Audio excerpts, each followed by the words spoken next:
Hello friends, social science study room में आपका स्वागत है। जैसा कि मैं आपको पहले ही बता चुकी हूँ कि अब मैं हिंदी के भी प्रीवियस ईयर के क्वेश्चन पेपर डालती रहूँगी चैनल पे, ताकि आपका हिंदी और सोशल साइंस दोनों ही कवर हो जाए। और साथ के साथ साइंस के भी प्रीवियस ईयर के क्वेश्चन पेपर जितना हो पाएगा उतना मैं चैनल पे अपलोड करवाऊँगी, ठीक है। ताकि जो आपके साइंस वाले आपके फ्रेंड्स हैं उनसे आप वो वीडियो जरूर शेयर करिएगा कि उनके लिए कुछ मतलब उनके लिए वो बेनिफिट मिल जाए उन्हें उस वीडियो से, ठीक है। तो साइंस के वीडियो भी एक अपलोड हो चुका है चैनल पे, प्रीवियस ईयर के क्वेश्चन पेपर का वीडियो है। तो जो भी आपके फ्रेंड्स रिलेटिव जो भी हैं साइंस के, तो उनसे वो वीडियो आप शेयर करिएगा, ठीक है। और हम हिंदी के देखेंगे क्वेश्चन पेपर। एसएसटी के जो हमारी थ्योरी के पार्ट है, मैं फिर से आपको बता दे रही हूँ, थ्योरी का पार्ट हमारा हिस्ट्री और ज्योग्राफी दोनों हो चुका है।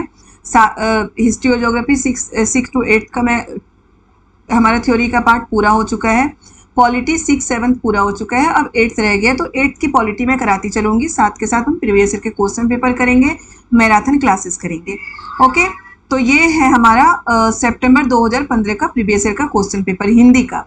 याद रखिएगा, हिंदी में एक बहुत ही ध्यान देने वाली बात ये होती है कि जब आप फॉर्म फिल करते हैं तो उसमें लैंग्वेज 1 और लैंग्वेज 2 की बात आती है कि आप हिंदी लैंग्वेज 1 के रूप में चुन रहे हैं या लैंग्वेज 2 के रूप में, ठीक है। तो अगर आप लैंग्वेज 1 हिंदी चुनते हैं तो यहाँ पे भी आपको ध्यान रखना है कि भाषा 1 यानी कि लैंग्वेज 1 जो है आपके क्वेश्चन पेपर पे, वही वाला पार्ट आपको अटेम्प्ट करना है। गलती से भी आप मतलब कि फॉर्म फिल करते समय लैंग्वेज 1 चुन के क्वेश्चन पेपर में लैंग्वेज 2 का पार्ट अटेम्प्ट मत करिएगा, नहीं तो आपके नंबर ही ऐड नहीं होंगे, ठीक है। तो ये चीज़ें हमें बहुत ध्यान देने की चीज़ें होती है, छोटी छोटी चीज़ें हैं लेकिन ध्यान दे के हमें आंसर देना है, ठीक है। तो चलिए हम वीडियो स्टार्ट करते हैं। वीडियो देखिए, इस वीडियो में क्या होता है, जो हमारे हिंदी का जो पार्ट होता है, जो सीटेट में हमारे हिंदी का पार्ट आता है, उसमें क्या होता है, जो पहला तो ये गद्यांश होता है, ठीक है। गद्यांश 91 से 99 तक को जो क्वेश्चन है वो गद्यांश है, यानी कि एक कहानी दी गई है, इसी कहानी से रिलेटेड क्वेश्चन है, इससे बाहर से हमें आंसर नहीं देना है, इसी कहानी से रिलेट करके क्वेश्चन पूछा गया और आंसर भी हमें इसी से देना है। और उसके बाद एक होता है काव्यांश, यानी कि काव्य होता है उससे रिलेटेड, देखिए 100 से 105, ठीक है। यानी कि 15 नंबर के क्वेश्चन हमें पढ़ के देना है। हम जैसे खुली किताब जो होता है ना एग्जाम, वो हमने मैं आपको एसएसटी में बता चुकी हूँ, उसी टाइप की मान लो ये है कि हम उसी को पढ़ेंगे और उसी से आंसर देंगे।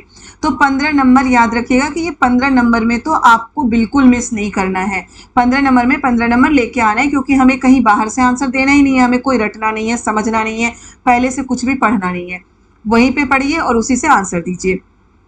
अब इसका आंसर देने का सबसे सही तरीका क्या है कि सबसे पहले हम पूरे जो स्टोरी है उस स्टोरी को पढ़ लें। कई बार क्या होता है कि हम जल्दबाजी में क्या करते हैं, क्वेश्चन पढ़ते हैं पहले, ठीक है, क्वेश्चन पढ़ेंगे फिर उसका आंसर ढूंढेंगे, फिर दूसरा क्वेश्चन पढ़ेंगे, फिर हम एक बार पढ़ के उसका आंसर ढूंढेंगे। तो ये गलती हमें नहीं करना, इससे हमारा टाइम ज़्यादा वेस्ट होता है। ये काम हम इसलिए करते हैं कि हमारा टाइम कम लगेगा, लेकिन इससे क्या होता है कि टाइम ज़्यादा लगता है। इसलिए पहले हम क्या करेंगे, पहले एक बार अच्छे से समझ के इसे पढ़ लेंगे स्टोरी को, उसके बाद क्वेश्चन का आंसर देंगे।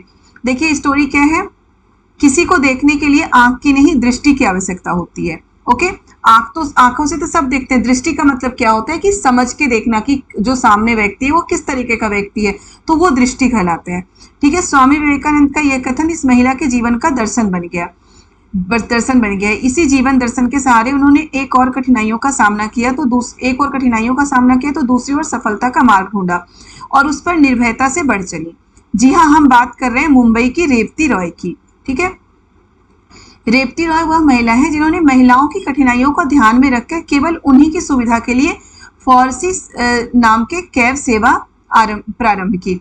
आपको ध्यान रखना है कि जो आपको इंपॉर्टेंट लगता जा रहा है उसे हाईलाइट थोड़ा सा पेंसिल से अंडरलाइन कर दिया करिए, ताकि आप जब आंसर दे रहे हो तो आपको आराम से वो मिल जाए। अब कौन सी कैब सेवा उन्होंने आरंभ की, फॉर्सी नाम की कैब सेवा आरंभ की।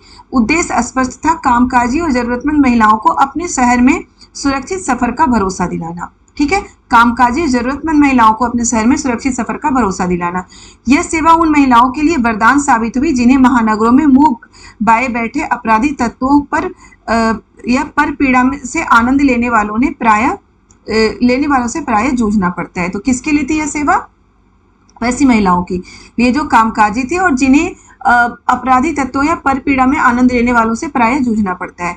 खतरों और आशंकाओं से भरी सड़क परिवहन की जिंदगी में कदम रखने का निर्णय लेना रेवती के लिए सरल नहीं था, लेकिन कभी कभी व्यवस्था भी प्रेरणा देती है। ऐसे ही अवसरों पर आंख नहीं दृष्टि वाला दर्शन प्रेरक होता है। ओके, मतलब हम समझ के किसी को देख रहे हैं, किसी को देखकर हम समझने की कोशिश कर रहे हैं, उसे बोलते हैं दृष्टि वाला दर्शन। गंभीर बीमारी से जूझ रहे पति के इलाज में सारी जमा पूंजी चूक जाने के बाद रेवती को अपने अस्तित्व के लिए कुछ न कुछ करना था, सो उन्होंने एकदम नया रास्ता चुना, कैब के द्वारा महिलाओं को सुरक्षित यात्रा का आश्वासन। ठीक है, बिल्कुल नया रास्ता चुना, क्या? कैब के द्वारा महिलाओं को सुरक्षित यात्रा का आश्वासन। अब हम पढ़ चुके हैं अच्छे से समझ के, अब हम इससे रिलेटेड क्वेश्चन सॉल्व करेंगे। देखिए पहला क्या है, कामकाजी महिलाओं को प्रायः नित्य ही जूझना पड़ता है। किससे जूझना पड़ता है कामकाजी महिलाओं को? हम इसी पैसेज के हिसाब से आंसर देंगे, अलग से आंसर हमें नहीं देना है, हमेशा याद रखना है। गृहस्थी की समस्याओं से, गृहस्थी की समस्याओं से जूझना पड़ता है, लेकिन इस पैसेज में ये जो गद्यांश है इसमें ऐसी कोई बात नहीं बोली गई है। पर पीड़क और अपराधी लोगों से, तो ये बिल्कुल सही है, इसमें बिल्कुल क्लियर बोला गया है कि जो कामकाजी महिलाएं होती हैं। अब हम इसमें देखेंगे कि ये कहाँ पे दिया गया है कि जो कामकाजी महिलाएं होती है, देखिए ना, यह सेवा उन महिलाओं के लिए वरदान साबित हुई जिन्हें महानगरों में मुंह बाए बैठे अपराधी तत्वों या पर पीड़ा में आनंद लेने वालों से प्रायः जूझना पड़ता है ना। अपराधी तत्वों पर पीड़ा में आनंद लेने वाले, तो हमारा आंसर होगा पर पीड़क और अपराधी लोगों से कामकाजी महिलाओं को नित्य ही जूझना पड़ता है। ओके, नेक्स्ट क्वेश्चन है, कैब सेवा प्रारंभ करने के पीछे कारण था। जो रेवती रॉय ने कैब सेवा प्रारंभ की वो किसके लिए की थी? महिलाओं की कठिनाइयों को देखकर। ये ना सामाजिक दबाव नहीं, पारिवारिक व्यवस्था तो थी, लेकिन फिर उन्होंने महिलाओं की कठिनाइयों को भी देखा और उसके लिए उन्होंने पारिवारिक दबाव के कारण, वो कोई और भी काम कर सकती थी मतलब पारिवारिक व्यवस्था के कारण, लेकिन जो महिलाओं की कठिनाइयों को देखकर इन्होंने कैब सेवा आरंभ किया था इस पैसेज के अकॉर्डिंग। फिर रेवती राय ने एकदम नया रास्ता चुना। रेवती राय ने एकदम नया रास्ता क्या चुना था? बीमार पति की देखभाल का, महिलाओं के लिए कैब संचालन का, खतरों में कदम रखने का, लोगों की सेवा करने का। तो उन्होंने एकदम नया रास्ता चुना, कैब के द्वारा महिलाओं को सुरक्षित यात्रा का आश्वासन देने का। तो क्या है, महिलाओं के लिए कैब संचालन का बिल्कुल नया रास्ता चुना था, ये हमारा आंसर है। अब हम 94 पे आते हैं, किस जिंदगी को खतरों और आशंकाओं से भरा माना जाता है? देखिए यही वर्ड यहाँ पे हमने देखा, खतरों और आशंकाओं से भरी सड़क परिवहन की जिंदगी में कदम रखने। तो किसे माना गया है? सड़क परिवहन की जिंदगी को खतरों और आशंकाओं से भरा हुआ माना गया है। ठीक है, सड़क परिवहन की जिंदगी को खतरों और आशंकाओं से भरा हुआ माना गया है। कौन सा विकल्प गद्यांश के मुख्य भाव से सबसे निकट है? गद्यांश का जो मुख्य भाव है उसके सबसे निकट कौन सा विकल्प है? हिम्मत और जिंदगी, हिम्मत करे इंसान तो क्या काम है मुश्किल, साहस और खतरे, पहले घर फिर बाहर। तो ये है कि हिम्मत करे इंसान तो क्या है मुश्किल, यही चीज तो दी गई है इसमें कि वो जो रेवती राय थे उन्होंने हिम्मत की और कैब सेवा आरंभ की, मतलब कुछ भी मुश्किल नहीं है, ये उसने बता दिया। नेक्स्ट है, किस शब्द में उपसर्ग और प्रत्यय होता है? तो पहले हम उपसर्ग और प्रत्यय देखते हैं कि उपसर्ग और प्रत्यय ये हमारे ग्रामर का पार्ट है। तो उपसर्ग और प्रत्यय क्या होता है? उपसर्ग होता है जो किसी भी शब्द के आगे लगता है और शब्द का मीनिंग चेंज हो जाता है। ठीक है, और प्रत्यय होता है जो किसी भी शब्द के पीछे लग के फिर उस शब्द का मीनिंग चेंज करता है। तो याद रखिए, उपसर्ग मतलब ऊपर, प्रत्यय मतलब नीचे, यानी कि उपसर्ग मतलब आगे, प्रत्यय मतलब पीछे। याद रखिएगा। परिवहन, रिवहन तो कुछ मतलब ही नहीं बनता, तो ये हो ही नहीं सकता। कठिनाइयां, ठिनाइयां भी कुछ नहीं है। प्रारंभ, रंभ भी कुछ नहीं है। सफलता, सफलता, फलता, फलता भी शब्द है एक, और सफल, सफल भी एक शब्द है। तो स क्या है इसमें? उपसर्ग, और ता क्या है? प्रत्यय। तो यही एक शब्द है जो जिसमें उपसर्ग और प्रत्यय दोनों है। ठीक है, तो उपसर्ग और प्रत्यय से क्वेश्चन आते हैं हमारे हिंदी में, तो इसको आप अच्छे से समझ लीजिएगा। ठीक है, नेक्स्ट है, परपीड़ा शब्द का गद्यांश में प्रयोग के अनुसार अर्थ है। परपीड़ा शब्द का गद्यांश में क्या प्रयोग है? दूसरों की पीड़ा और दूसरों को पीड़ा, दोनों ही है। तो इसमें ये दोनों ही आंसर होगा, दूसरों की पीड़ा और दूसरों को पीड़ा। दूसरों की पीड़ा तो परपीड़ा होता है, लेकिन इसमें देखिए ये चीज बोला गया है कि परपीड़ा में आनंद लेने वाले, यानी कि दूसरों को पीड़ा देकर आनंद लेने वाले। तो गद्यांश में मतलब पूछा गया है ना, तो ये दोनों ही ऑप्शन हमारा सही हो जाएगा। हम किसी को भी अगर 2015 में जो भी दे चुके हैं कोर्स पे, मतलब जिन्होंने भी दिया होगा, वो इन दोनों में किसी में भी अगर टिक लगाते हैं तो दोनों ही उनका सही हो जाता है। ठीक है, नेक्स्ट है 98 नंबर, गद्यांश के प्रारंभ में उदित कथन किसके जीवन का दर्शन बना। जो गद्यांश के प्रारंभ में ये कथन बोला गया था किनके द्वारा, स्वामी विवेकानंद द्वारा, वो किसके जीवन का दर्शन बना। तो किसके जीवन का दर्शन बना था, रेवती रॉय के जीवन का। ओके, रेवती रॉय की कैब सेवा मूलतः किसके लिए थी। जो रेवती रॉय की कैब सेवा थी वो मूलतः किसके लिए थी, कामकाजी महिलाओं के लिए थी। जरूरतमंद लोगों के लिए नहीं, मुंबई के निवासियों के लिए नहीं, महानगरों के लिए नहीं, किसके लिए थी, कामकाजी महिलाओं के लिए। क्योंकि कामकाजी महिलाओं को जो मतलब कि बहुत सारी परेशानियों से जूझना पड़ता था कहीं जाने, अपने ऑफिस जाने आने के लिए, इसलिए वो कैब सेवा थी। क्लियर है। तो 99 तक हम कर चुके हैं जो गद्यांश से रिलेटेड है। अब जो काव्यांश से रिलेटेड है इसके लिए भी सबसे पहले हम क्या पढ़ेंगे, इस काव्य को हम पूरा पढ़ेंगे। ठीक है। गरजते घनन घन घन, नाचता है मोर सा मन, ऐसी पड़ी झरझर झड़ी, भीगा बदन बेसुध है मन।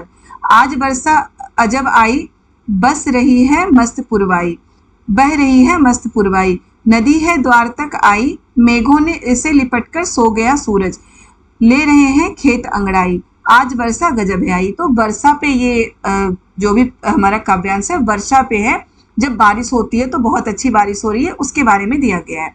ठीक है। तो अब हम देखते हैं इसमें इससे रिलेटेड क्वेश्चन। लिपटकर सो गया सूरज का भाव है कि सूर्य नींद में है, सुख हो गया है, थक गया है, छिप गया है। तो इसमें क्या भाव है, बादलों में छिप गया है ना। यहाँ पे देखिए फिर से सूर्य के बारे में कहा दिया गया है हमारा, मेघों से लिपटकर सो गया है सूर्य, यानी कि मेघों, यानी कि मेघ किसको बोलते हैं, बादल को बोलते हैं। तो बादलों में सूर्य छिप गया है, तो इससे हमारा ये आंसर होगा कि छिप गया है सूर्य। अब है पुरवाई से आशय है। पुरवाई से मतलब क्या होता है, पुरवाई का पूरब से और आने वाली हवा को पुरवाई कहते हैं। ठीक है।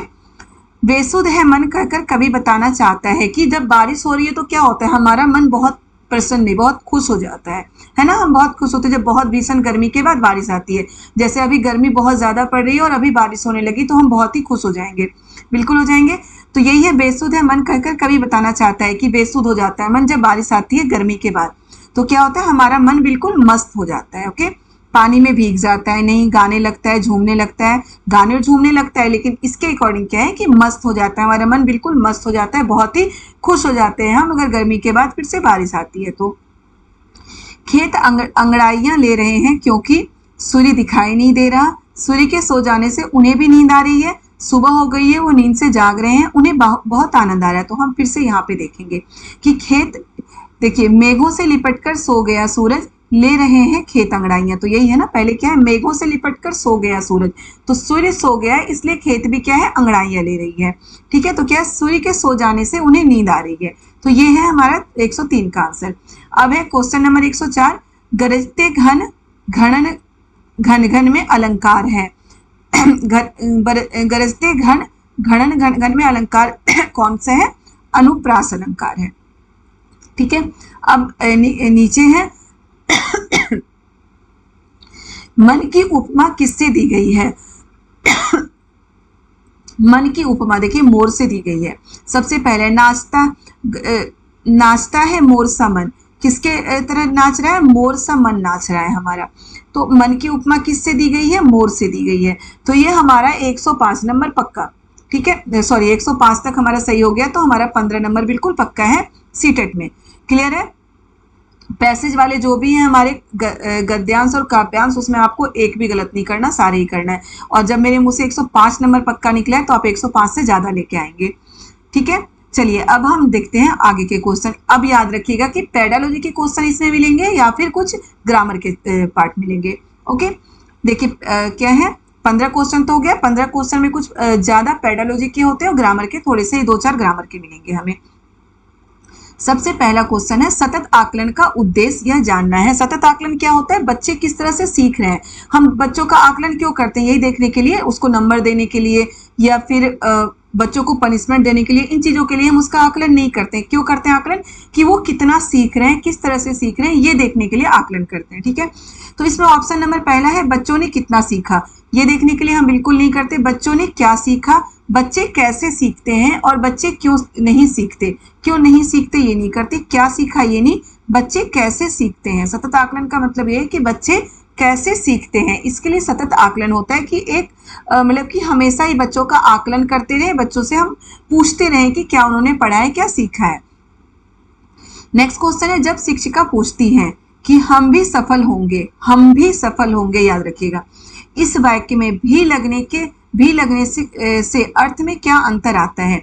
तो इसका आशय है कि शिक्षिका बच्चों को, ठीक है, ऐसे पूछ रही है, मान लो मैं आपसे पूछ रही हूँ कि मैं आपको बोल रही हूँ कि हम भी सफल होंगे, ठीक है, ये बोल रही हूँ, तो और उसके बाद पूछ रही हूँ कि इस वाक्य में भी लगने से अर्थ में क्या अंतर आता है, ठीक है। तो इसका आशय है कि शिक्षिका बच्चों को क्या करना चाहिए, व्याकरण सिखाना चाह रही है। दूसरा, परीक्षा के लिए तैयार करना चाह रही है, बिल्कुल नहीं। अवलोकन क्षमता के अवसर देना चाह रही है, भाषा की बारीकियां समझाना चाह रही है, तो भाषा की बारीकियां समझाना चाह रही है। भी शब्द लगते ही क्या हो गया कि दूसरों के साथ हम भी सफल हो जाएंगे, हम भी सफल होंगे। और जब ये होता कि हम सफल होंगे तो सिर्फ हमारे बारे में होता कि हम सफल होंगे। हम भी से क्या होता है कि दूसरे भी हम मतलब दूसरों के साथ हम भी सफल होंगे, तो ये होती है भाषा की बारीकियां। ओके, नेक्स्ट है, हिंदी भाषा के शिक्षक के रूप में आपके लिए सबसे कम महत्वपूर्ण है। हिंदी भाषा के शिक्षक के रूप में आपके लिए सबसे कम महत्वपूर्ण है। भाषा का कौशल बहुत महत्वपूर्ण है। संवैधानिक मूल्यों की जानकारी, तो संवैधानिक मूल्यों की जानकारी एक भाषा के शिक्षक के लिए कम महत्वपूर्ण है, बहुत ज्यादा महत्वपूर्ण नहीं है। भाषा प्रयोग की क्षमता का विकास महत्वपूर्ण है। व्याकरणिक नियमों की जानकारी, तो ये भी महत्वपूर्ण है। हमें व्याकरण के नियम होते हैं उनकी भी जानकारी होनी चाहिए ताकि हम बच्चों को अच्छे व्याकरण बता सके।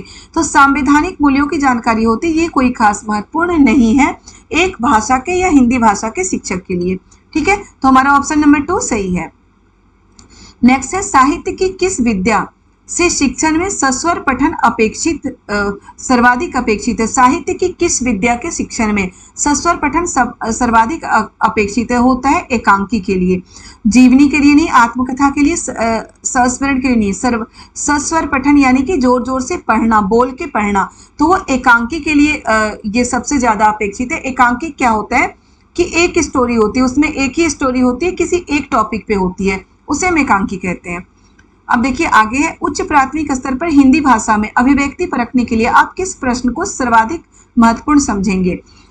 उच्च प्राथमिक स्तर पर हिंदी भाषा में अभिव्यक्ति परखने के लिए आप किस प्रश्न को सर्वाधिक महत्वपूर्ण समझेंगे। पहला क्या है, सेना ने पार्क को क्यों घेर लिया था। ये तो सीधा क्वेश्चन पूछा गया, उसका आंसर दिया जाएगा, तो अभिव्यक्ति तो नहीं समझा जा सकता है इसमें। लेखक ने ऐसा क्यों कहा कि ताजा बर्फ धोखा देने वाली होती है, ठीक है। नेक्स्ट है, लोकगीत संस्कृति से परिचायक होते हैं। लोकगीत संस्कृति के परिचायक होते हैं, इस कथन पर अपने विचार को व्यक्त कीजिए। नेक्स्ट है, आंखों पर पर्दा पड़ना मुहावरे का वाक्य में प्रयोग करिए। तो जो हमें है व्यक्त करना, यानी कि हम अपनी अभिव्यक्ति देंगे, अपने अभिव्यक्ति परखने की बात है ना, तो अभिव्यक्ति परखने की बात है कि हम बच्चों को ये बोलेंगे कि वो अपने विचार व्यक्त करें, अपने अभिव्यक्ति व्यक्त करें। तो यही है कि लोकगीत संस्कृति के परिचायक होते हैं, बिल्कुल होते हैं। लोकगीत का मतलब ही होता है जो सांस्कृतिक गीतें होती हैं, सांस्कृतिक कहानियां होती हैं, काव्य बोल सकते हैं। लोकगीत क्या होते हैं, सांस्कृतिक जो गीत होते हैं, तो उसके परिचायक हैं। तो इसके बारे में अपने विचार दीजिए, यानी कि अपनी अभिव्यक्ति दीजिए। तो यही तो अभिव्यक्ति परखने का सबसे अच्छा तरीका हो सकता है, ठीक है। अब नेक्स्ट क्वेश्चन देखते हैं, कक्षा 8 में पढ़ने वाली नंदिनी लिखते समय वर्तनी की अशुद्धियां करती हैं। यानी कि लिखते समय क्या होता है, जो भी मात्राएं होती हैं उनकी अशुद्धियां करती हैं। भाषा शिक्षक के रूप में आप अपनी क्या जिम्मेदारी मानते हैं, ठीक है। मान लो आप किसी बच्चे को पढ़ा रहे हो, कुछ बच्चे को, या फिर किसी क्लास में आप हिंदी पढ़ा रहे हैं और कोई एक बच्ची है जो अशुद्धियां करती है लिखने में, वर्तनी की अशुद्धियां, यानी कि जो मात्राओं की अशुद्धियां या फिर लिखने में उनकी अशुद्धियां हैं, तो भाषा शिक्षक के रूप में आप अपनी जिम्मेदारी, और कक्षा 8 मतलब यानी कि 8th क्लास में पढ़ने वाली लड़की, तो अपनी क्या जिम्मेदारी मानते हैं। नंदिनी को समझाना कि वर्तनी की अशुद्धियां करने पर उसके अंक कट जाएंगे। सिर्फ अंक काटने, यानी कि उनको डरा हम थोड़ी ना रहेंगे बच्चों को कि उसके नंबर कम आ जाएंगे, तुम ऐसे कर रहे हो तो नंबर कम आ जाएंगे, इस तरह से कोई बच्चा नहीं सीख पाता। नंदिनी को समझाना कि वर्तनी की अशुद्धियां ही लेखन का सशक्त पहलू है। बिल्कुल नहीं, ये तो गलत ही है कि वर्तनी की अशुद्धियां लेखन की सशक्त पहलू कहाँ से हो सकती है, वो भी 8th क्लास के बच्चे के लिए। नंदिनी को ऐसे अवसर प्रदान करना कि वह स्वयं उसमें सुधार करे। तो ये बिल्कुल सही है कि हम बच्चों को ऐसे अवसर प्रदान करेंगे कि वो उसमें स्वयं धीरे धीरे सुधार करे। नंदिनी की अशुद्धियों को काटकर सही करना और उन्हें 20-20 बार लिखवाना। तो ऐसे हमें रटवाना नहीं है किसी चीज को, रटवाने की जरूरत तो है ही नहीं कि रट के हम बच्चों को नहीं सिखवा सकते। 20 बार लिखवाने का मतलब क्या कि रट लो कि इसमें कौन सी मात्रा आएगी, तभी तो हम 20 बार लिखवाएंगे। तो उसमें सबसे सही ऑप्शन इसमें क्या होगा कि नंदिनी को ऐसे अवसर प्रदान करना कि वो सम उसमें सुधार करे। ठीक है, नेक्स्ट है उच्च प्राथमिक स्तर पर मुहावरे लोकोक्तियों के शिक्षण के संबंध में आपके लिए सर्वाधिक महत्वपूर्ण है। मुहावरे या लोकोक्तियां होती हैं, उनके शिक्षण के संबंध में आपके लिए सर्वाधिक महत्वपूर्ण क्या है अगर उच्च प्राथमिक स्तर पर आप पढ़ा रहे हैं तो? संदर्भ अनुसार मुहावरे लोकोक्तियों के प्रयोगों को समझना और उनका प्रयोग करना। दूसरा है मुहावरे लोकोक्तियों का अर्थ समझाने का प्रयत्न करना, सिर्फ अर्थ हमें नहीं समझाना है। ठीक है, मुहावरे लोकोक्तियों का वाक्यों में प्रयोग करना, बिल्कुल नहीं, वाक्य में तो प्रयोग करके थोड़ी ना हम पढ़ा देंगे, वो भी उच्च प्राथमिक स्तर पर।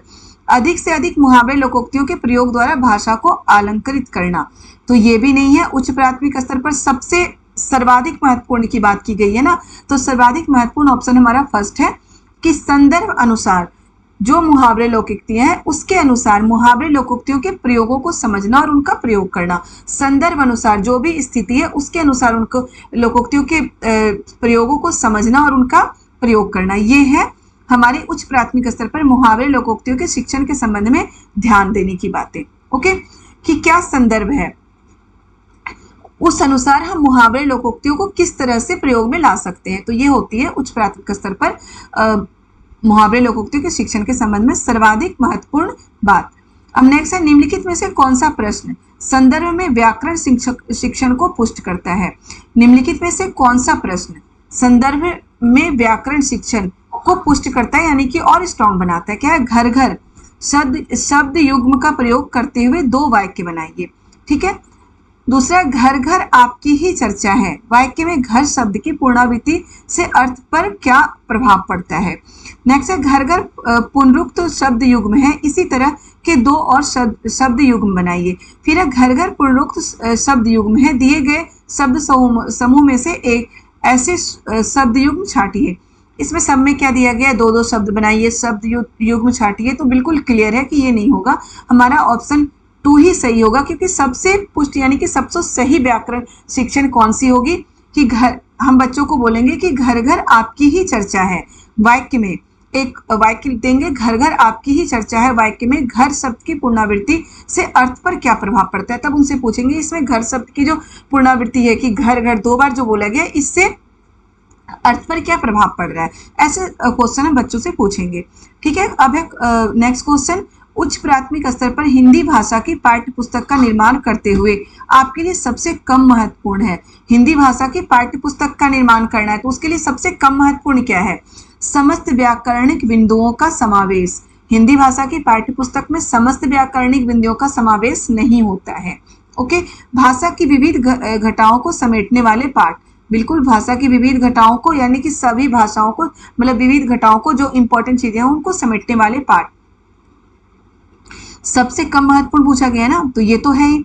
समृद्ध हिंदी साहित्य की छटा का प्रदर्शन, हमें क्या है उच्च प्राथमिक स्तर पर, तो साहित्य तो हम उच्च प्राथमिक स्तर पर पढ़ाते ही नहीं है, तो ये तो होगा ही नहीं, साहित्य तो उच्च प्राथमिक स्तर पर पढ़ाया ही नहीं जाता, तो ये कहाँ से हो पाएगा उच्च प्राथमिक स्तर की भाषा की पुस्तक में। फिर है भाषाई क्षमताओं को बढ़ावा देने के अभ्यास, तो भाषाई क्षमताओं को बढ़ावा देना ही है, तो हमारा ऑप्शन 1 और 3 दोनों ही हो सकता है, दोनों में से कोई भी अगर कोई लगा के आता तो दोनों ही सही है।